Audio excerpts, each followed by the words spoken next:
slide. We just have the chair.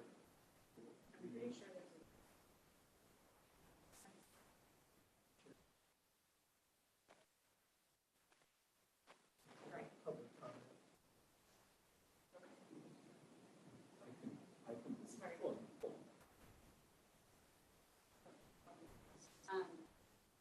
Okay, so with the game called meeting to order, so I will count 10, 5.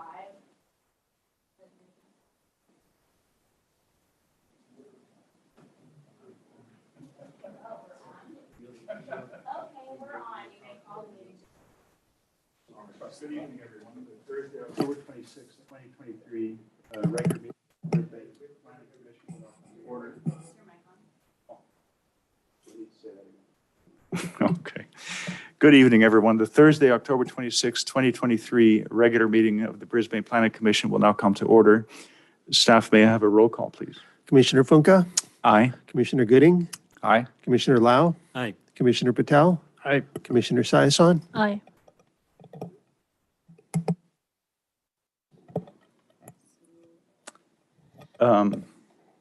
May I have a motion to adopt the agenda, please? So moved. Second. And a second, please? Second. Thank you. Commissioner Funka, Aye. Commissioner Gooding, Aye. Commissioner Lau, Aye. Commissioner Patel, Aye. Commissioner Saison. Aye.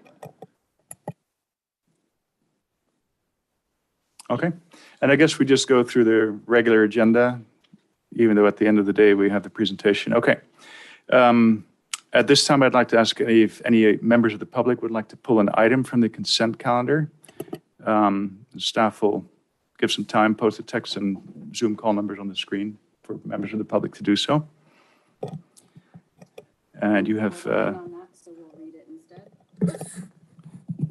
So the text number to participate is 415-713-9266 or call 669-900-9128. okay, and I guess a timer for We've set a timer for 30 seconds. 30 seconds. And meanwhile, are any members of the commission who would like to pull anything from the consent calendar? No, thank you. No. I'll add for Zoom participants, the meeting ID is 970-0458-3387. And *9 to raise hand or *6 to unmute.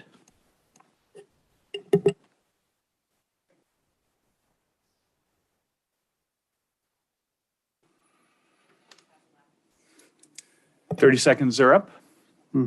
Okay. There have been no requests to remove any items, so may I have a motion to adopt the consent calendar as presented, please? I so move. Second? Second. Thank you. May I have a voice vote, please? Commissioner Funka, Aye. Commissioner Gooding, Aye. Commissioner Lau, Aye. Commissioner Patel, Aye. Commissioner Saison. Aye. The motion passes with 5 ayes. It's something I guess I neglected to point out for the previous votes. Now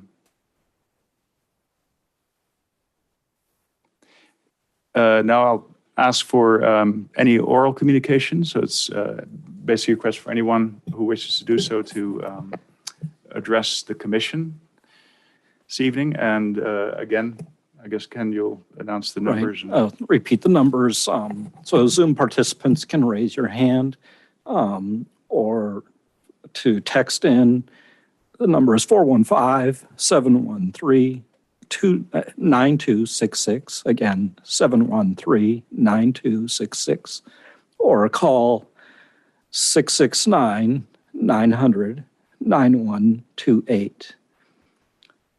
And again, the meeting ID is 970-0458-3387. And *9 to raise hand or *6 to unmute. And I've set a Okay. And I'm not aware of any written communications. Were any others received since? Okay, thank you.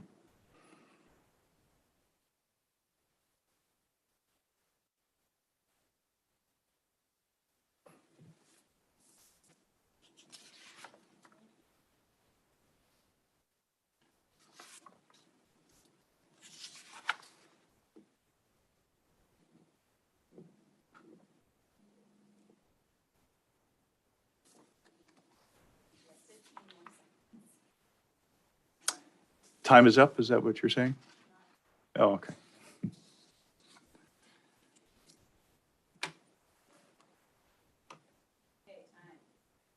All right, thank you. Having received no request to address the commission, I think that we can just go on to tonight's agenda item, which is the workshop, and I'd like to ask staff for the presentation, please. Since most of this is PowerPoint, why don't we take a few-minute recess? Okay, we'll stay at ease. Okay, thank you very much. We'll take a 5-minute break to resolve technical issues, I guess.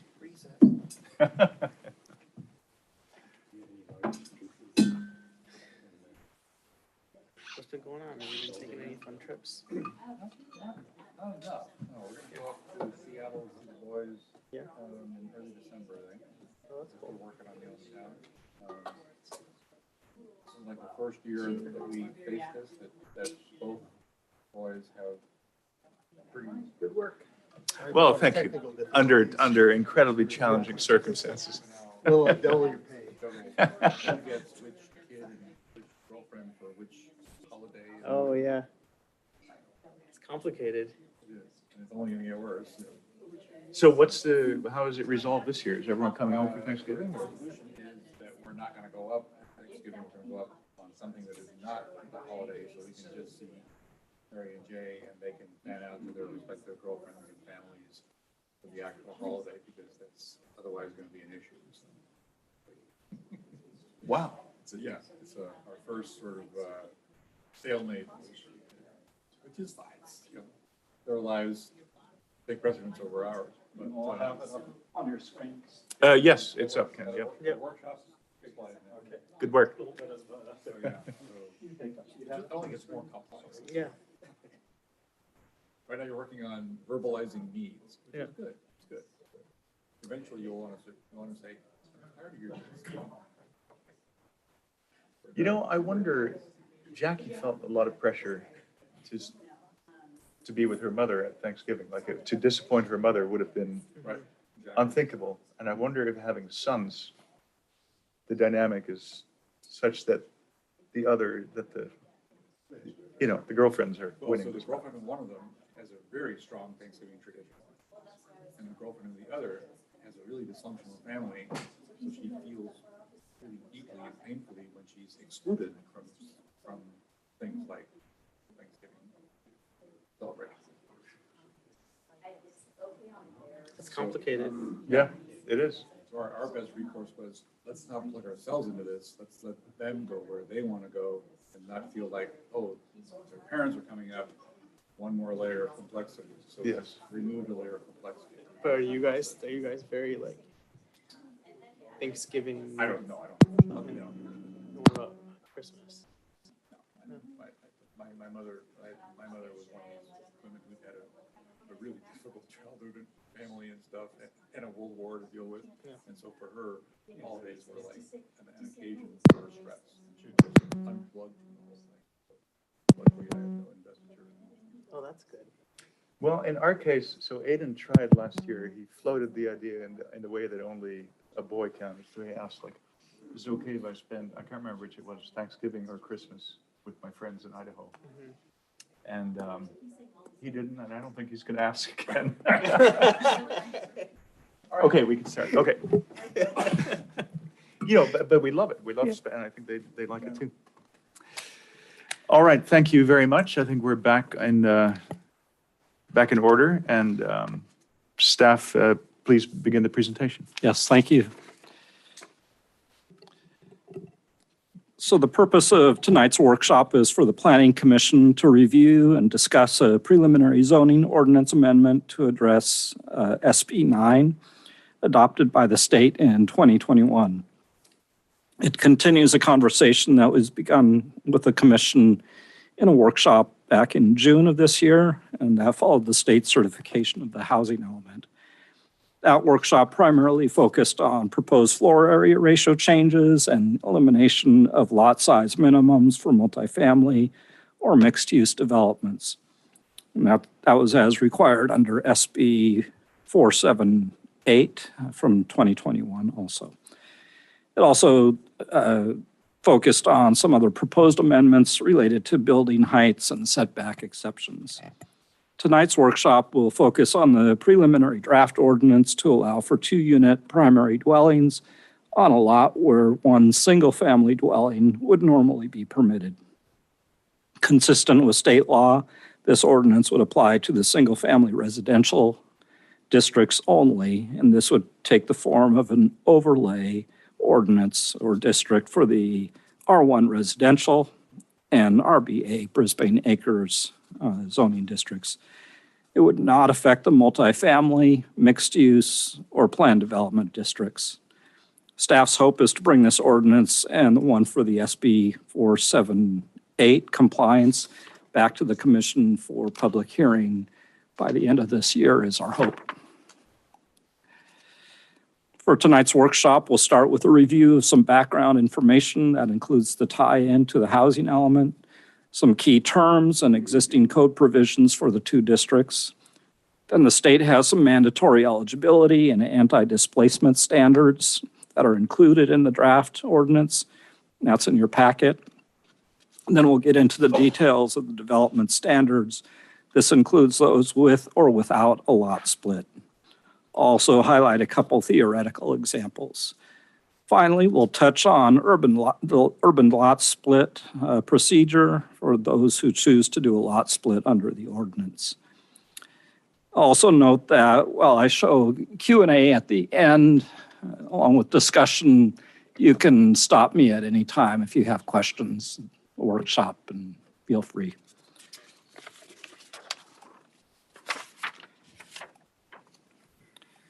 So getting into some background, Senate Bill SB 9 became effective at the start of 2022, and most of the provisions included in the draft ordinance are to comply with those requirements. Although the bill also allows for jurisdictions to establish objective standards as long as they don't preclude development consistent with SB 9.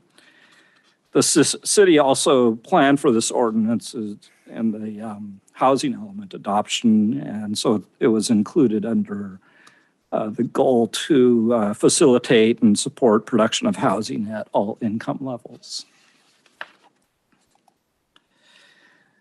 This just shows the zoning map. Hopefully you can see that okay. The kind of brighter yellow is the R1, and the yellow up along the edge here is the RBA district.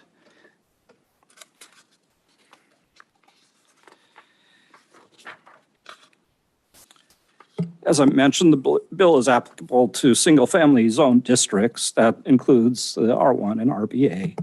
Although due to geographic and environmental constraints within the RBA, it would primarily be effective for the R1. So most of the discussion tonight is really focused on the R1, but the same concepts would carry over, of course, to the RBA.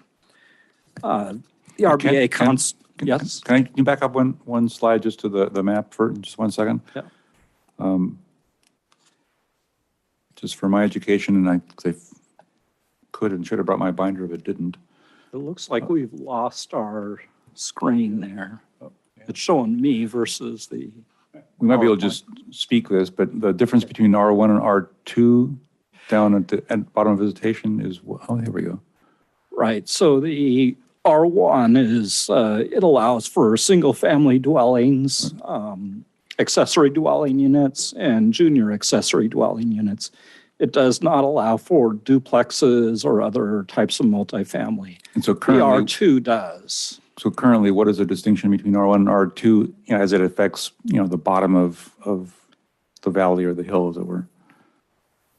So the R2 would not be affected by this ordinance at all. It's just the R1 and the RBA. Okay, thank you. You're welcome.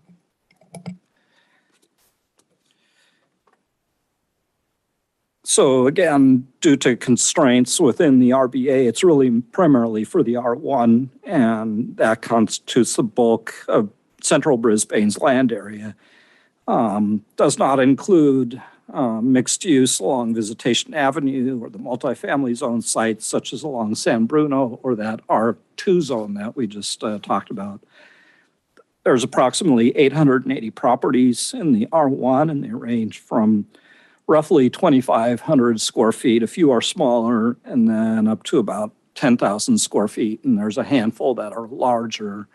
And those that are larger really don't need to use this ordinance to subdivide. So the original subdivision in 1906 allowed for 2,500 square foot lots. And then in 1969, the standard has been, or since that time, it's been 5,000 square foot lots. And the ordinance wouldn't change those district standards, but for qualifying lots and situations, the overlay district standards could be applied. So those underlying district standards remain. You have to qualify essentially, and we'll get into that in a moment. Setbacks are also provided here and range from 3 to 5 feet on the sides, depending on the lot width, and then 10 feet in the rear. And this again is for the R1. The front standards of 10 to 15 would not change with the overlay district. Heights are allowed to be 28 or 30 feet currently, depending on the slope of the lot. But that could be subject to change, as we discussed in our previous workshop in June. The lot coverage limit is 40%, and the floor area ratio maximum is 0.72. The RBA district, generally speaking, constitutes the higher elevation lands, mostly above the R1, and due to lack of public infrastructure, most of these properties would not be eligible. They are also within the San Bruno Mountain Habitat Conservation Plan area, and the presence of endangered butterfly species would be a disqualifier on certain lots, but not all lots. That being said, there are some lower elevation lots that may be eligible to utilize the ordinance. Generally speaking, the lots in the RBA are closer to a half acre in size, 20,000 square feet, but there are some exceptions. Lot sizes could be reduced by cluster development or density transfer. One other notable item is that the defined ridgeline lots are currently subject to a design permit. Fairly recent examples of this are the 3 lots that have been developed along Thomas Avenue. And we'll come back to that design permit requirement towards the end. So moving on to accessory dwelling units or ADUs and junior accessory dwelling units. The municipal code has a chapter dedicated to regulating these types of units. And a few highlights to note: they are allowed by right in both districts. There is no minimum lot size and no parking required, generally speaking. There are some areas in the Brisbane acres that are further out that do have parking requirements, but for the most part, all of the R1 does not have parking for ADUs or JADUs. One of each may be constructed on a lot along with a single family dwelling. JADUs are always attached to a single family dwelling. ADUs may be attached or detached, except if there's also a JADU, then the ADU must be detached. There are size limitations on each, with no more than 500 square feet for the JADU, and generally 800 square feet for ADUs, and a limit to 16 feet in height where it's detached. Otherwise, if they're larger, they can go up to 1,000 square feet, but then they count against the floor area ratio limit. And so effectively, it reduces the size of the single family home that could be built. So there's a lot packed in here, and if you like, we can return back to that later. Number of terms are provided in the zoning ordinance definitions that fall under dwelling. We would also be looking to add primary dwelling unit and main dwelling unit under the definitions chapter. This would be consistent with the state's use of the term primary dwelling unit. which doesn't currently exist in our ordinance. And the city's reference to main dwelling unit does exist in the ADU chapter, and so we bring it into the definitions as well, and we see those as synonyms essentially. Also, this was not mentioned in the written staff report, but we'd also update the definition of JADU consistent with state law. And that's to clarify that it could be for existing development to add into a single family home, or it could be with new development. And we'd include the terms 2-unit development and urban lot splits in the proposed ordinance as shown on the bottom of the slide. Essentially, a 2-unit development would have 2 primary units, and an urban lot split is splitting 1 lot to 2 using the provisions of this ordinance. That is different. Again, I mentioned this, but it's different from a lot split that could already be allowed consistent with the district standards. That would be to create 2 lots of at least 5,000 square feet. And in this case, a person may split a smaller lot that would not otherwise meet those minimum size standards. Maybe we should take a pause. Are there any questions from I know we appreciate there's a lot of information and it's a lot of words. And is there anything we can do to help make this more clear at this point? Or do you want Ken to just continue ahead? It's all clear with me. Anyone else? Yep. Okay. Thank you. Power on. So this graph was provided in your staff report and simply shows the distribution of the approximately 880 lots in the R1 district by their sizes.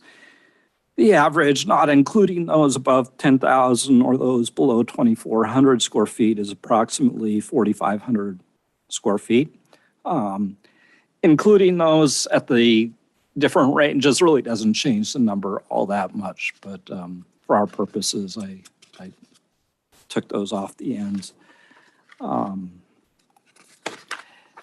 then eligibility and anti-displacement. The state law provides certain standards for eligibility under SB 9. As I mentioned, they must be in single-family districts only.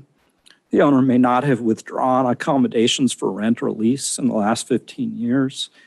The subject property may not be recognized as a historic property or contain a number of conditions such as habitat for protected species, wetlands, and a number of others.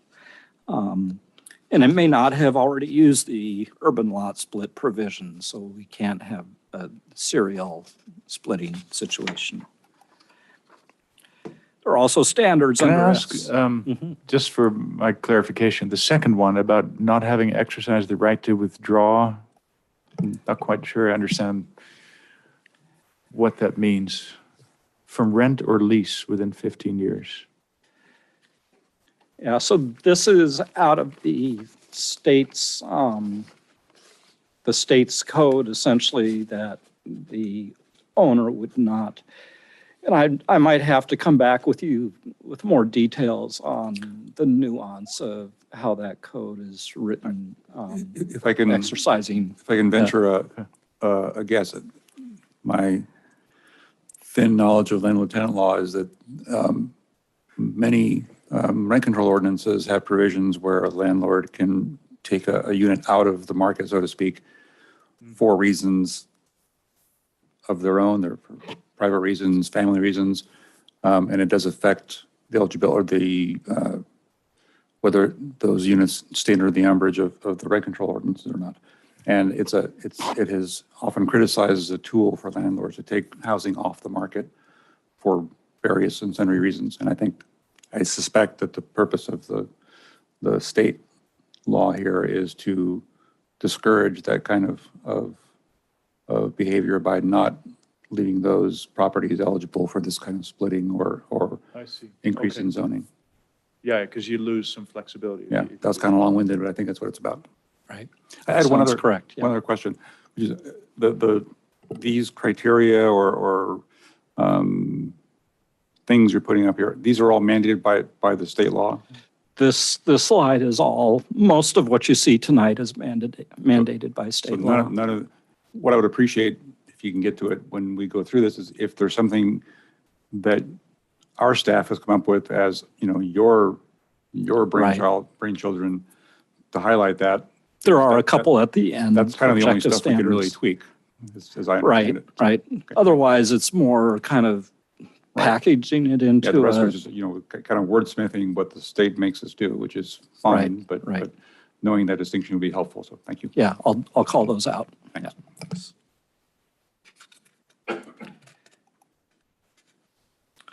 So also we have the anti-displacement standards from the state. These were provided in the ordinance. Essentially, development cannot result in displacement of tenants from affordable units or even alteration of a dwelling unit that has been occupied by a tenant in the last 3 years. Now we get into the draft development provisions provided in the overlay districts. If the eligibility and anti-displacement provisions can be met, the overlay zoning provisions could be used to allow for 2 primary units where only a single family dwelling would otherwise be permitted. Additionally, JADUs and ADUs would still be permitted. So including the accessory dwelling units, the unit count could go from 3 to 4. And there is some nuance to that we'll discuss in a moment, but the key takeaway at this point is the total unit count allowance. There are separate standards for keeping the lot as is, referred to as a 2-unit development versus doing an urban lot split, and we'll also touch on that. So the provisions that would apply to either with or without a lot split are that the city would allow for at least 2 primary units or 4 total units. The primary units must be allowed to be at least 800 square feet, regardless of the underlying district standards. The city may not require setbacks to be greater than 4 feet from the side and rear lot lines. The city may not require more than 1 parking space for each primary unit. And with a lot split, the lots are to be roughly the same size with a range of from 50-50 to 40-60 ratio. The development types on each may be different though. For instance, a single-family residence and an ADU may be on one resultant lot and a duplex on another. Without a lot split, there is no lot size minimum, and one ADU may be associated with each duplex unit for the 4 units in total. May I jump into one quick question? Because I was going to ask later on about the parking issue, and maybe I can derail my own line of questioning with a quick one, which is do I understand correctly that the state law, recently enacted state law, now limits what we can require? We can require no more than 1 off-street parking space for each primary dwelling unit, That's correct. regardless of what our ordinance previously said about all this. That's correct. Because we have a sort of a stair step for X number of square feet. It's 1 for more bedrooms. It's 2 up to possibly 4. Right. And that's all usurped or Well, it's under the ordinance it would be, but we're not changing the parking standards for. So it'd be if under the overlay ordinance it would, but not under the regular. Yes, so the primary units would be 1 parking space off-street per unit. Whereas, as Commissioner Gooding is bringing up, we have other parking standards that would apply, say, to a single-family dwelling currently. And it goes essentially all the way down to 1 space for, if it's under 900 square feet and it's a studio or single-family, up to 4 for a wider lot Right, but that's is- over 1,800 square feet. Is that local ordinance preempted by state law? It is not. So when does which apply? I'm now confused. For this ordinance, this is an overlay. So if they are invoking SB 9 or our ordinance, compliance ordinance, to develop a lot, yes, that would be the requirement, is what the state requires is 1 unit per, or 1 space per primary unit, not the parking ordinance as it is. Yes. Can I ask a quick question as it relates to that? Just things that people can do. So let's say under SB 9, you can split your lot, right? So you can do a lot split technically. Each of those, would that mean that each of those lots would then require any housing on it to just have 1 parking spot? Not necessarily. Or one. So if they did a lot split and you had a duplex, for instance, that's 2 primary units, so they would have 2 parking spaces for that particular lot. Then the other lot would also have a primary unit, at least 1, or they're not doing, or they're not using SB 9 because they're not developing. But that would also have, say they had a single family home on that other lot, that would also be a space for And that'd that. be 1 space. So you'd have 3 in that example. What would happen if you had a lot split? So now you basically have 1 lot that has no house on it. It's still yours, but you split your lot and then you keep your house on the other lot. Would the parking requirement for your house then become 1 spot? Right, if It's a you, single-family yeah, so house. you have a single family home, Yeah. you'd, depending on your parking situation, perhaps you have 3 spaces already on your lot. Mhm. You have essentially surplus parking, and we would recognize. Could you then Yeah. just remodel your house and just make it so it's a bigger house, but it just has 1 parking spot? Because you've now done the lot split under SB 9 and it only requires 1 spot.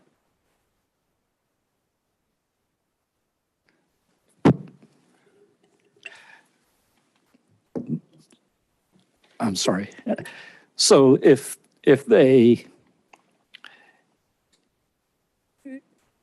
you don't mind repeating the question, Yeah, sure. sorry. So let's say we do a lot split under SB 9 and you don't have, and you have your single family house. Let's say it currently has 2 spots or 3 spots based on the underlying statute. But based on the fact that you now utilize SB 9, would you only be required to have 1 spot? So you can now remodel your house and just have 1 spot, convert some of that indoor parking garage space to actual residence. Could you do that? Yeah, so I would see that and this might be something that we need to explore a little bit further because we have other provisions that regarding additions of 400 square feet or more on a single family home. But my thinking is that once you've invoked SB 9, you have essentially, you can increase the size of your home within the limits of the FAR. And then get rid of the underlying parking requirements that we have under the Brisbane statute. I think I'm kind of trying to pick up on, if the concern is that, folks would basically split the lot, now have a lesser parking requirement, and then add on to their house to intensify its use. Correct. So, and, that maybe we didn't do a ton of analysis on that impact, admittedly, but I think given that these are really small lots that would be resulting, right? Let's say less than 2,500 square feet, our existing zoning provisions would still be in place to limit, floor area, lot coverage, that sort of thing. Maybe if there's a really small house on the lot and it still had room after the split, then, 72% FAR, maybe they still had some room to expand. That's obviously feasible. But if it's a large house, they may split their lot, now be on a 2,000 square foot lot and be totally over floor area and lot coverage. So, but that is definitely something to consider. The ordinance, as we describe in the staff report, does say that we have to allow at least 800 square foot units. So I think we have the discretion and we can explore more if that is a concern, if you would want to cap the size of, in that scenario, for example, if someone did have room and they could add on more under the FAR and lot coverage limits, and you didn't want them to, we could think about imposing like certain square footage limits in that case.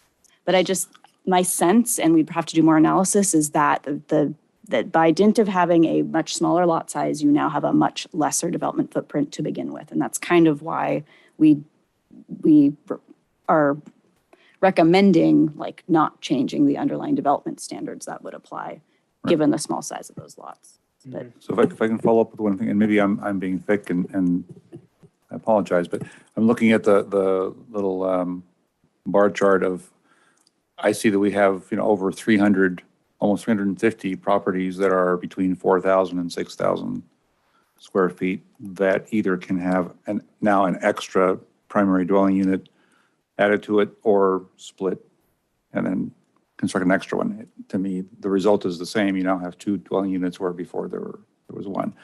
Am I correct, just for my dinosaur brain, that state law now preempts our local ordinance in terms of how much parking we can require for those units? That's my read of it. I think this is probably a good thing for staff to research a little bit further and see about. I think there's 2 situations. One is if they're doing, say, an addition to the single family home at the same time that they're invoking SB 9. Yeah. Or what if they come back later at a later date and they've used SB 9, but they now want to do an addition.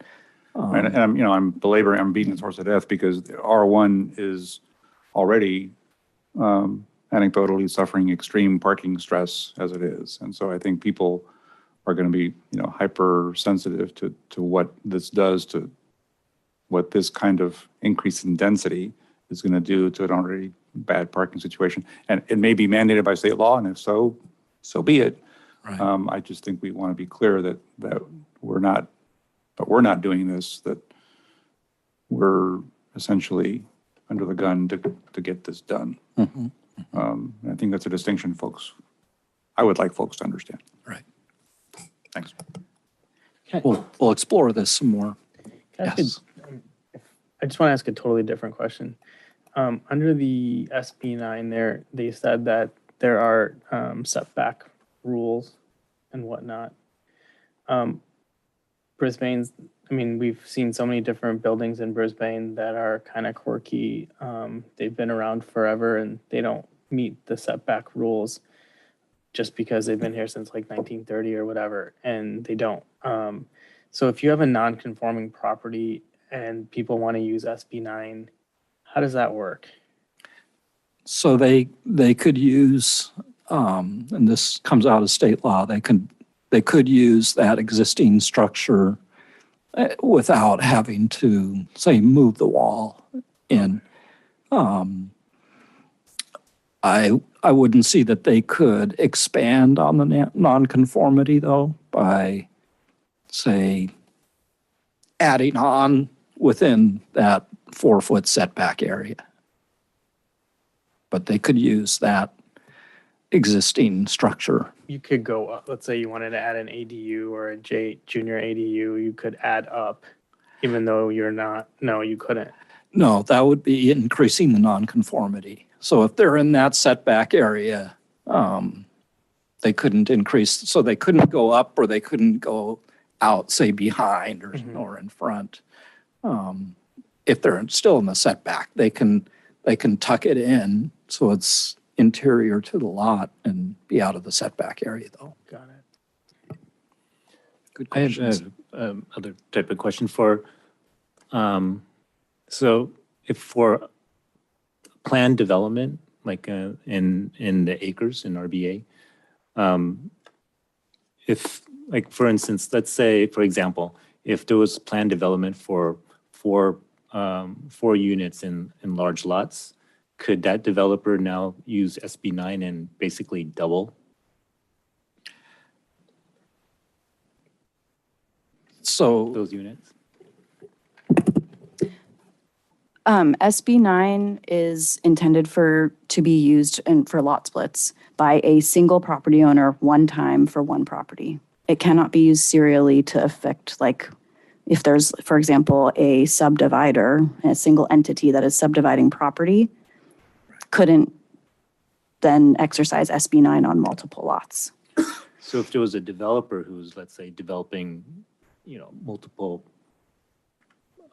lots at one time, would they only be able to use it towards one lot or? If all the of developer's going to live on one of the lots for up to 3 years. those? Oh, they have to be. If not, then no, there are owner occupancy requirements that apply to lot splits. So not only are they limited to one property owner one time for one property in the city, they also require owner occupancy for at least 3 years. So it's very intentional to prevent serial subdivisions for commercial purposes. It's intended to help homeowners and provide for infill development, not for, greenfield development. Thank you. Thanks, John.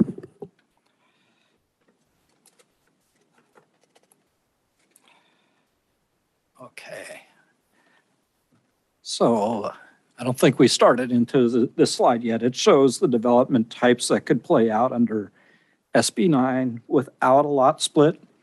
Notice that there are not single-family dwellings listed on this table, since a single-family dwelling is not required to invoke SB 9 without a lot split anyhow, since already permitted by right. Likewise, JADUs are not included since they're only associated with a single-family dwelling. So a given owner of a lot may invoke SB 9 to develop a duplex or a 2-unit dwelling group as the 2 primary units, with an option of 1 or 2 ADUs. Depending on the owner's needs for the property, there may be a couple potential benefits to this versus a single-family dwelling that could have an ADU and JADU. One, of course, is that you have an additional dwelling unit there. The other is that the 2 primary units may be conveyed separately as condos. And this slide shows build-out types with a lot split. In this table, each row shows a potential development type on one of the 2 resultant lots. Following the lot split, one would then combine any of the 2 rows for the 2 resultant lots, as long as the total doesn't exceed the count of 4 units. So each row would represent a lot. For example, one could combine type A on one lot, which is single-family dwelling, with any of the development types for 2, 3, or 4 units total. However, one could not combine types F, G, or H with anything but type A on the table here. And this next slide illustrates that further. And both of these are in your report. So this shows the various combination of build-out types on the 2 resultant lots. One lot is on the column side and the other lot is on the rows side. And NP means simply not permitted because it would exceed 4 units. And then I have a couple example scenarios that were also provided that I'll go to next. Any questions on this part? Or pretty clear? So hopefully you can read that okay. The slide provides 2 out of the 6 examples that were given in the staff report. Both of these are based on a lot of 5,000 square feet. In the first case, it's without a lot split, and then the second is with a 40-60 ratio on the lot split. Both show the maximum theoretical build-out potential for the lots. And the case without a lot split, a duplex and 2 ADUs for the 2-unit development could be built. This works out to be an added unit and a cumulative total of 300 square feet more in floor area than would be allowed without invoking SB 9. And only 2 parking spaces would be required versus 4.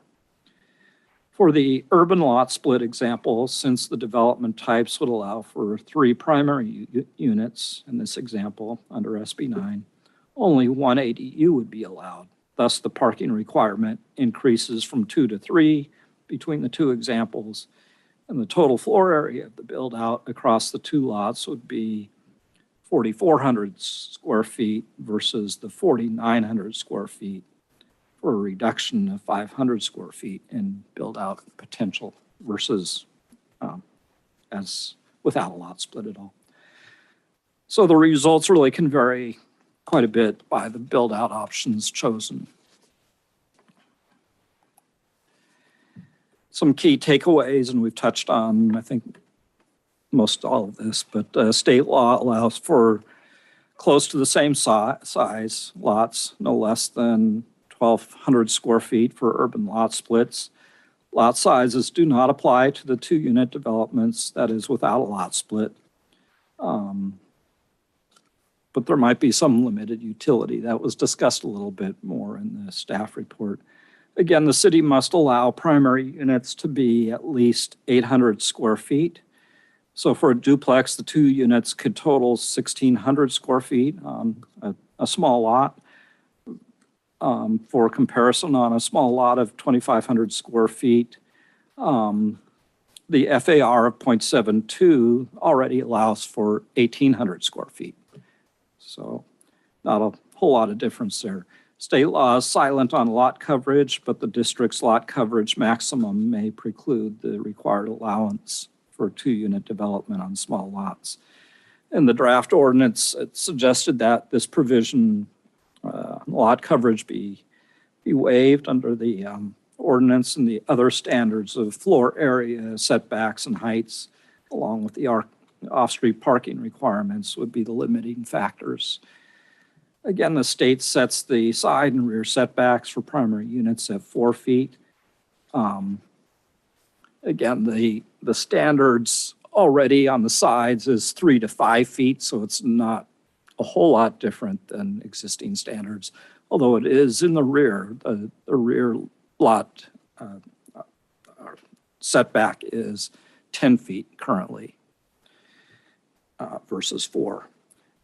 And again, as we talked about, 1 space for each primary unit. And finally, on the draft development standards, staff has included 2 objective standards in the ordinance. This touches on Commissioner Gooding's question early on. The first is to limit the height within the 4-foot setback areas to 16 feet. That's consistent with the allowance for ADUs already included in Brisbane's code. The other would limit the height of primary units on ridgeline lots to 24 feet to allow for 2 stories. This would be instead of requiring a design permit. And essentially, the state requires these approvals to be ministerial, so we can't require design permits. So that's a objective standard that we're putting forward. So then closing, just a few comments on urban lot splits that would be approved ministerial by the city engineer. And that would be following the form and procedures provided in Title 16. As a ministerial act, these would not be heard by the Planning Commission or City Council, as is required for other parcel maps. Approval is subject to a number of provisions specific to the overlay. We've already touched on a number of these. Note that number 4 here would require the original lot to adjoin the public right-of-way. In the case of a front to rear lot split, the access to the rear lot may be by an easement or a flagpole-shaped lot. 7 and 8 are aimed at preventing serial lot splits and working in concert with others for adjacent lot splits. The idea of that is intended to benefit single-family homeowners and provide for infill housing, not speculative developers, as Julia pointed out. So again, these standards would apply to urban lot splits only consistent with the state's provisions for a 2-unit development without a lot split, development would be approved ministerial through the building permit process. And staff would work up some administrative forms and procedures to help process those. So with that, if there's any more questions or discussion, I'll open it up to the commission.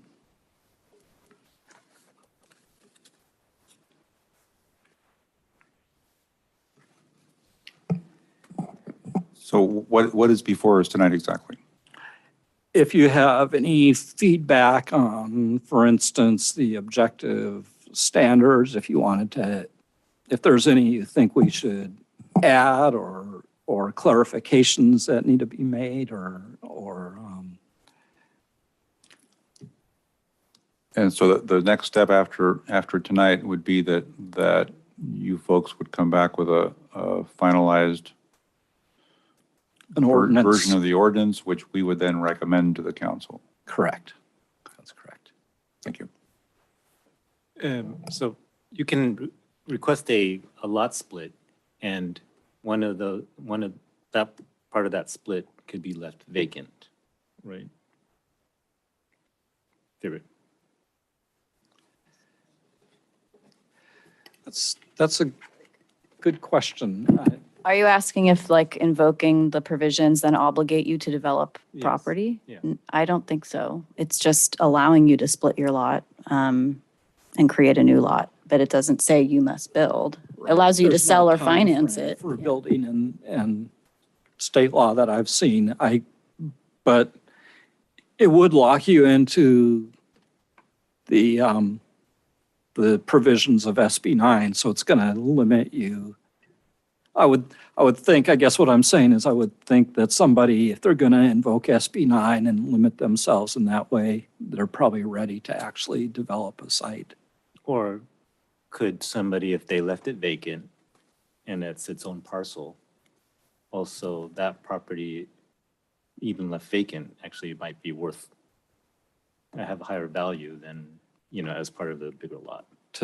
To sell that property off, essentially, yeah, I could see that. It would come with those limitations, though, that, so it wouldn't necessarily be quite as valuable as an unrestricted lot within the RBA or R1, but yeah. In that case, if you split it and didn't develop it and sold it, the right to develop it later, obviously, would be transferred, right? I mean, that would exist. You've only split it once and you could, okay. That lot could never be split again. Yeah, that makes sense. And I had one question, not to perseverate too much on the whole parking thing, but so let's say that if you invoke SB 9, the requirement for off-street parking is lessened a little bit. Could a city like ours actually mitigate the parking situation some other way? Like not by, you're going to comply with SB 9 and not require more parking because I guess it's an overlay, but could you as a city say, we're going to not require this much off-street parking, but we're going to limit the on-street parking? Could you do that as a city? I'm just wondering if that, and say, look, no more than, you may not park more than 2 cars on the street. Is that an option? Have other municipalities done that? The city could do that anytime on public right-of-way and public streets. I don't believe you could, if you're going to do a parking permit system, I don't believe you could treat, properties differently. If you're going to have a system, it would be applied uniformly to all properties and the rights would have to be, distributed. You couldn't say, well, since you did an SB 9 subdivision, you don't have the ability to get a parking permit if there is a city system. So Yeah, but a permitting system, you could put one in place that would help you regulate the parking situation. Yeah, of course, it would have to be equitable. Okay. So I had two questions or 2 issues. One is about the height limits, and I'm looking at page 14 of your report in paragraph Roman 5. As I understand it, well, I don't understand it very well. will there be a new 16-foot height restriction on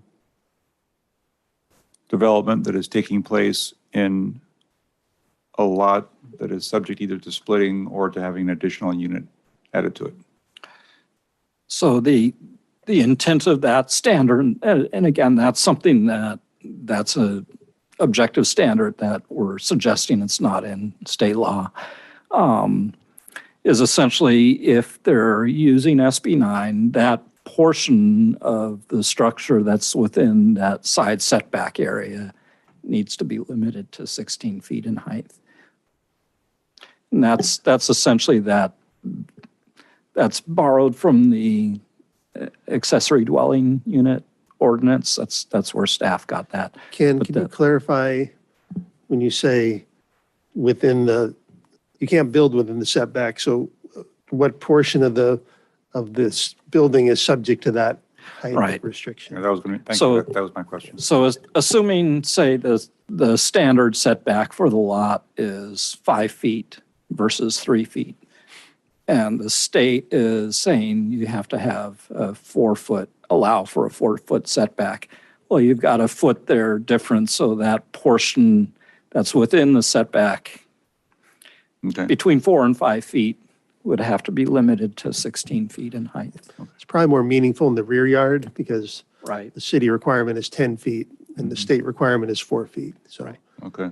Gotcha. Okay. All right. Thanks. That's sort of helpful. And this then- doesn't affect the front setback, right? That's still be our, whatever, 10 to 15 feet. Is that right? Right. So there's no provisions in the overlay for front setbacks. Okay. Nothing in the state law. And so the district standards would apply there. And lastly, but nextly, on the parking issue, one last time.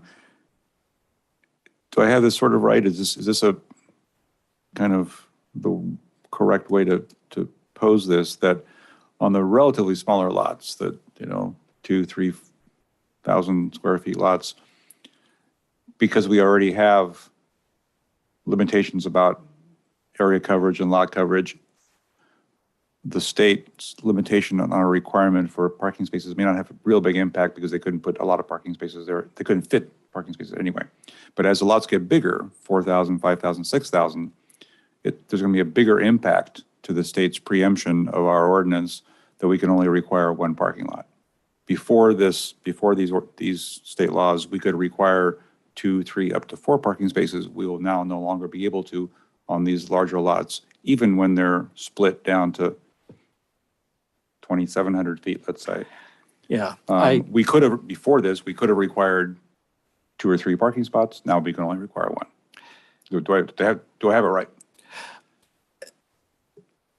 Yes, but it's tough to generalize because it really does depend on what's being developed. So Sure. Yeah. say you have a 7,000 square foot lot and you decide to split it and do 2 duplexes. Well, that lot would have a requirement of 4 parking spaces because you have 4 primary units across the 2 lots. In that case, it's no different than the 4 parking spaces that would be required for a single family residence of, over 1,800 square feet. So, Just to piggyback on the parking situation. So let's say you do subdivide a lot under SB 9, and let's just say it's like a square or rectangular lot, even though many in Brisbane are not. And now you have 2 single family houses, let's say, on those 2 lots. Would we then the city would then be sort of taking away what could potentially have been a public spot and making it into like a private spot for the house, right? I'm just saying, like, logistically, like SB 9 will maybe take away public parking, because if you split a lot and allow for parking, that parking spot goes away from the public, it becomes private. so you would have 2 driveways presumably, and Right. that essentially could result in a loss of a parking space. So in anticipation, let's say once this ordinance is passed and we see people making use of it, is there a way for us, or will we be tracking that so that we can prepare, let's say a certain neighborhood is getting a lot of applications for this lot splitting, so that we're mindful of that and maybe, start thinking about, wow, maybe for this street or this neighborhood, we should do permitted parking, start making restrictions rather than, wait for this onslaught of parking problems to occur. So, I think it would be a good idea for us to keep track of it, and you kind of maybe come to us or whatever and let us know, if this is a potential issue in this neighborhood. Yeah, we'd certainly be keeping track of development of these sites. And yeah, right, yeah, in the annual update report on housing element programs implementation, we'd be tracking that. We also, it's now a required line item now. So the city will be, in its housing element annual report, like Ken was saying, we're going to have to report any, and I do want to clarify, this is current state law that has been in effect since 2022. And we've already processed, I want to say 3 lot splits. They haven't been recorded yet for various reasons. Mainly that we actually are allowed to require upgrades to existing structures on properties where a lot line is now all of a sudden, 4 feet away from a building wall.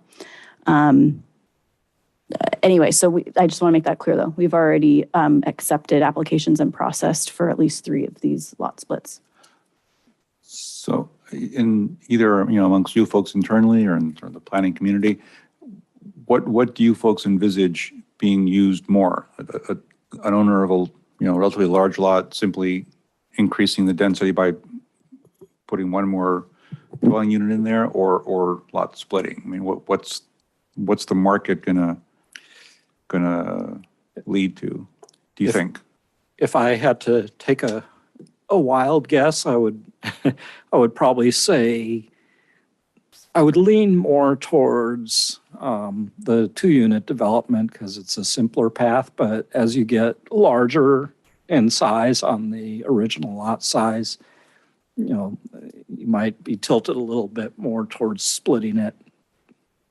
That's just my. And when you get down to our crystal little ball Brisbane guess. here, if you've got a decently sized lot, are you going to be motivated to tear down and put up 2 brand new single-family dwellings? Is that the path of least resistance, or something else that I can't envisage? Probably a lot depends on the condition of that house and its placement and how it might interrupt. I'm not sure it matters. I mean, I hate to feel fatalistic about this, but I'm not sure we can do much about any of this. Right? Right. Okay. Well, that's fun. So it would be difficult to project, the requests, but would you have like a ballpark idea? Do you think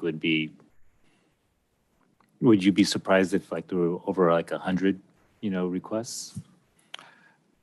Over what period of time, I guess. Even I over the would couple ask. years, and could you use those numbers? They're probably very small, but let's say we had to do the housing element in 2 or 3 years,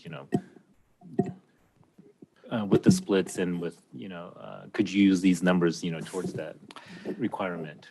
The housing element's updated every 8 years, and yes, there will be I think for the last housing element, nobody took credit for these SB 9 units because nobody knew what the trends were.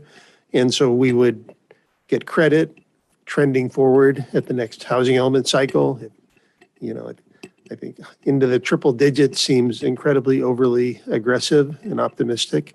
But we had 3 in 2 years, year and a half. And we have And more interest. more interest now, but it's not even into double digits at this point, so. Can you, if you do an SB9 split, can you put a single family house on there and then also put an ADU? Sorry, you may have gone over this. Right. So an example might be on one lot, you do just a single family home. Yep. And then on the other lot, you do a duplex and an ADU. Mhm. Well, that first lot with the single family home, that's it. It can't do an ADU. It's limited by deed restriction Oh, I see. going forward. But on that second lot where you have a duplex and an ADU, I'm just gonna ask, and this is all very new. So how will AB 1033 interplay with SB 9 in terms of selling an ADU and all that stuff separately? I think we're still looking at that. I don't know. Well, AB 1033 authorizes the city to allow separate conveyance or sale. see. It doesn't require us I got to. it. So we are going to study that bill. We'll bring that to you guys to discuss. But yeah, it doesn't obligate us to do that. I had misunderstood. I thought it, once again, and it's the state. So I was like, oh, they're probably gonna force us to allow sale of ADUs. It may come to that next. Yeah. Following on the questions from Commissioner Sassen and Lau, I'm wondering, so there's, of course, you want to anticipate, and you'll report out, how many requests there were under SB 9 every year. But I wonder if Brisbane would ever consider doing, of other communities have doing a study, like if every eligible lot did it, that would be maybe a worst case scenario over a certain amount of time. What would the impact be on Brisbane from different perspectives? So I wonder, an ordinance like this creates incentives, right? What if everyone took advantage of it? What would happen? What would be the impact on Brisbane? And I wonder if that's a study that you've considered doing, or or what's a probable scenario? I think what probably makes the most sense with that, I think you raise an interesting, kind of a provocative question, is an interesting question. But the city's overall general plan is due for a comprehensive update, probably post Baylands.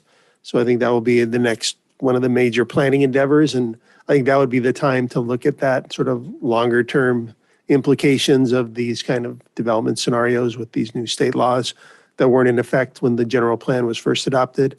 And then you could look into things like public service impacts, infrastructure impacts, et cetera, in a more comprehensive way. And that probably makes more sense than just picking this particular law, because there's probably another suite of laws that will come up in the next 3 years that could tip the needle even further than SB 9. Who knows what the state will come up with. And so I don't find a lot of value in sort of honing in on this one particular bill's implications.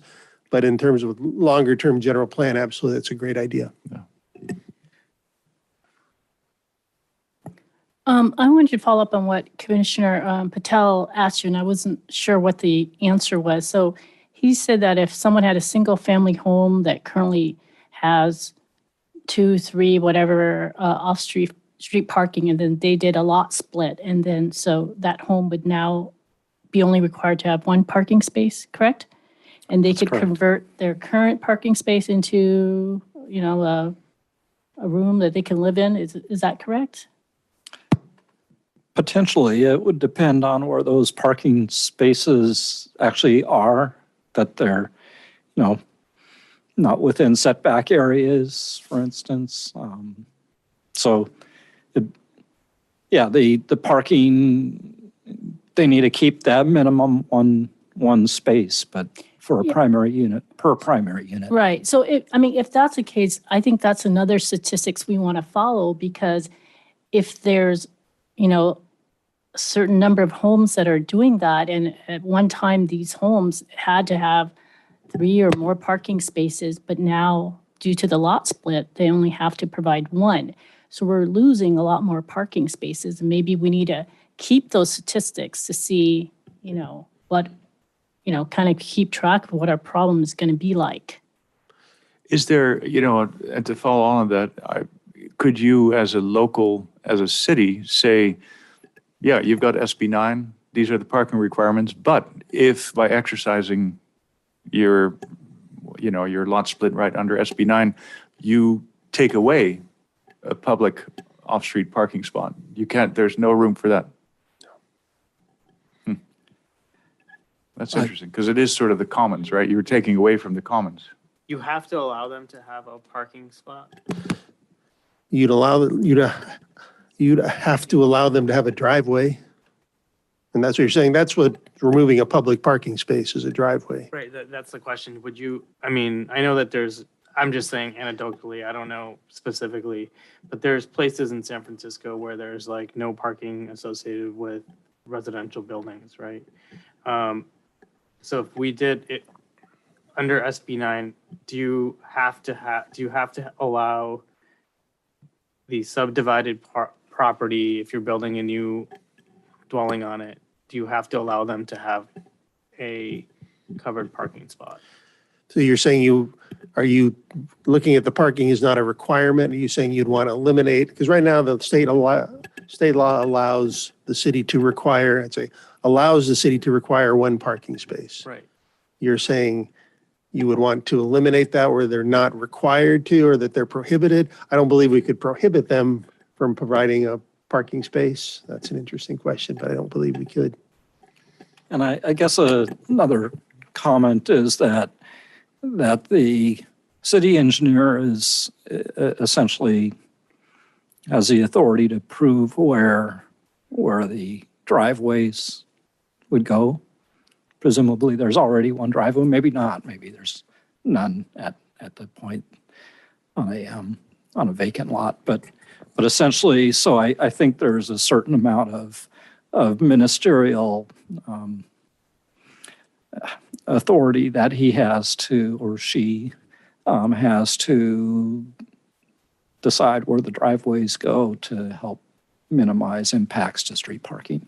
Yeah, I guess, oh, sorry. Yeah, I totally get that part of it. I was just more wondering are we required to allow that one parking spot, or can Brisbane be like, you know what? Yeah, we can do SB9, you can do a split, but the new house that you build on it, it can't have any parking. It can't have any private parking. Or maybe the more defensible way to put it would be that your development of an additional dwelling unit on that lot cannot deprive the public space of any existing parking. And that's probably more, which is interesting. I mean, it's. The language in the statute, I am not a lawyer, and we have not talked to our city attorney. The language in the statute says the municipality may require provision of up to one parking space. Yeah. I believe the state always is in favor of cities saying you don't need to provide any on-site parking, right? Because parking is seen as a impediment to development. So TBD, but that's what the statute says, may require up to one parking space. It might be worth getting some advice about this little nuance, because it strikes me, I don't want to speak for anybody else here, but this might be one way that the city can push back a little bit on the impact of the state law on our already, severe parking situation, especially in R1. I mean, R1 is really kind of, I know folks further up the hill have their issues, but R1 is, severely impacted. If we can do or think about something that gives us a little bit of a hammer saying, you can increase your density, but you can't take away public parking. It's already bad. It might help. It might give us a little bit more control over how this growth looks. And I don't know. It's at least worth finding out what our rights are. I think if the city were to require one parking space, but at the same time say you can't take away any street parking, it seems like it says we cannot require more than one. He's saying It doesn't say we have to allow one. right. So what Commissioner Gooding is saying is we would just say you can't have any parking for that new building. Mhm. Like you can't have any on-site parking for that new building. I think that's what he's saying. Again, yeah, we can check with the city attorney, but that's a good point. I wonder how we feel, though, about shared driveways and whether there's any interest in. That's probably the developer responds to that kind of.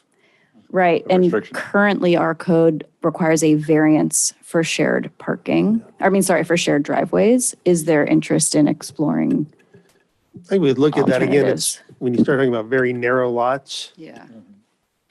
A 9-foot it drive gets a isn't- really, the geometrics of that don't work very well. But we can certainly explore it. I mean, and the other idea of can we basically put a parking maximum of 0? That's really what you're asking for. A lot of people do parking maximums, but I've not seen one do 0 unless they're within X many miles or half mile of transit or other criteria. But, not to say it's not, we're prohibited from doing that. We'll look into that for sure. And part of my interest in it, it really is not to be punitive about developers adding lots. That isn't the point. The point is that if visitation is going to be a viable, commercial/retail zone at all, and the blocks on each side of it, which is a lot of what our upper R1 is, the more public parking spaces they lose, the harder that is to be viable. And if our ordinance, if our overlay can protect that a little bit, that might be desirable.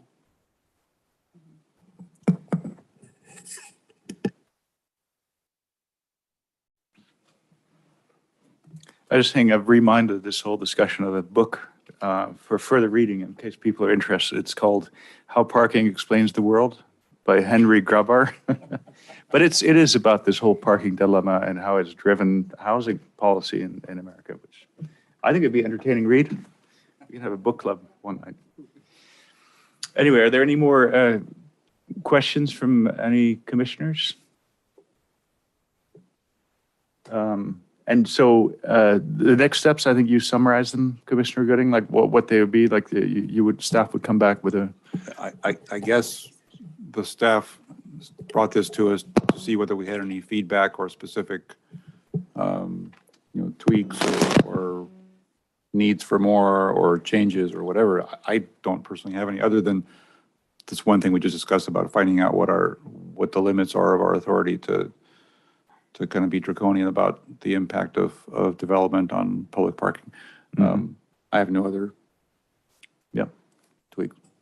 So would you guys come back and tell us about the parking before, or would we how would that work? Yes, I think we could go 2 different paths, and maybe this depends on what we find out, studying a little bit more, talking to the city attorney, but either to come back with a smaller study session, more focused on your questions specifically, or bring it back as an ordinance in which we, at the same time, address your questions. If you're happy with it, you can adopt the ordinance or continue it and adopt on another night. So I think we could go either way, and staff will research and come I back don't want with to be you. annoying, but I think I'll just say, I think I'd prefer another study session with the parking questions answered. But that means, we have to do another study session, so I'm also okay if everyone overrules me and says no. I think I'd be in favor. There were a lot of questions. Most of the questions were about it. I think you clarified all the other questions we had about setbacks and things like that. And I think this is,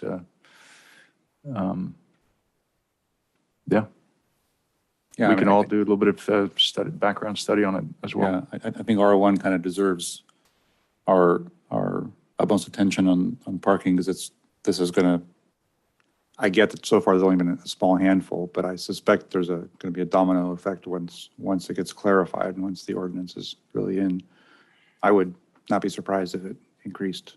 And I wonder, I don't know, this may be a crazy thing as well, but isn't there another commission called Parks and Streets or Streets and something? And I wonder if it should be a joint study session because they're also impacted. I don't think, is that Safe Streets? is it Safe Streets or? Complete yeah. Streets. We can look, they've already done a lot of initiatives as to public parking districts and street parking, and we can certainly update you as to where those efforts go and how they may interrelate. Yeah, well, that'd be interesting. I guess I should be more informed about that anyway. So I guess we're leaning toward one more study session? Yeah, I think so. I would support the suggestion. Okay. Yeah. Yeah, I think so, because if we are leaning towards putting that kind of limitation that if you're going to lot split, we're going to prevent the other house from having its private parking, we're then going to put pressure on street parking. So we're probably going to, you know, any street or neighborhood that's going to have that will probably want permitted parking, because then you're going to see a lot more people than on, you know, if we're not giving them private parking, they're going to be parking on the street. So, you know, so yeah, we should talk more about that. Okay. Sorry, and did you guys want us to do any follow-up on some of the questions about, you know, once if a house on an existing lot is split, but then that house wants to expand in size, like, did you want any sort of study on like how much danger there would be of like a, you know, really large house basically being built with only one parking space? Like, did you want any analysis on those potential impacts based on like different lot sizes? Or is that just? Not me. Yeah, I think that would be important too, sure. Okay. Yeah, I think potential impacts in general, I guess what was my question about the idea of doing a study, like what is the potential impact of this at a, you know, at some likely rate of people asking for this? What's the impact? And seems like an important question. In some ways, our hands are tied. You know, here's the ordinance, take it or leave it. You got to do it. But I think it would probably be good to try and project how will we be impacted? And to some of the points that have been raised, what is our discretion to influence it a little bit? Are our hands totally tied, or can a city do something to moderate the impacts? Yeah. Sounds good. We'll bring it back. Yeah. Well, thank you very much. I think it was a great discussion. Thank you very much, and a great presentation, Ken. So with that, if there's no more questions about this, I think we can ask if there's any other items initiated by staff. I think that's next in the agenda, right? Just a reminder, maybe some of the commissioners signed up for that countywide planning commissioner workshop that's next Monday, the 30th. I don't know if any of you did. If you did, I will see you next Monday evening, and whoever's there can, I'm sure, bring back some materials to the rest of the commission. Council did adopt the transportation demand management ordinance. That isn't part of the zoning ordinance, so it's part of a different part of the code, which is why it wasn't presented before the commission. It'll have some bearing when you see planning applications, certain obligations that for certain kind of projects to include transportation demand measures to reduce single occupancy vehicle trips. So that was adopted by the council last month, and that's all I have. Great, thank you.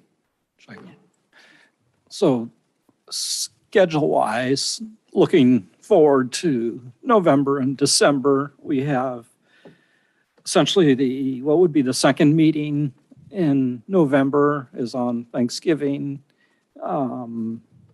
So that we don't know that anybody wants to share turkey here, but also city council, I understand, is taken December 14th and 7th.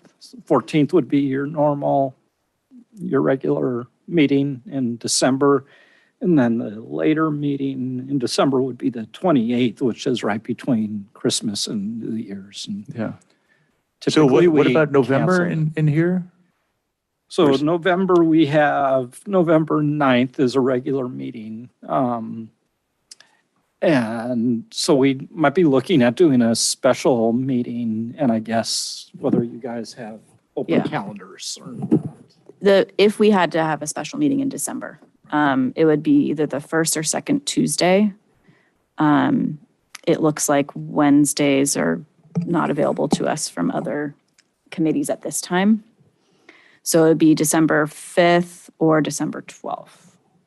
So we don't know if we're going to need to meet in December. Maybe that we don't, but if we do, since we're here now, you might let us know if you have any conflicts, or you can email us. But yeah, it'd be December 5th or the 12th. I'm good both those days.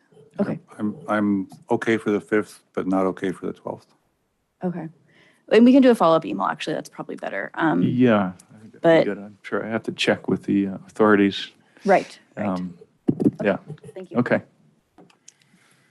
Yeah, thank you very much. And so that was it, nothing else from staff? Great, thank you very much. Anything else from the commissioners? All right, in that case, I can just gavel us out, right? Okay. Call this meeting adjourned. Thank you very much.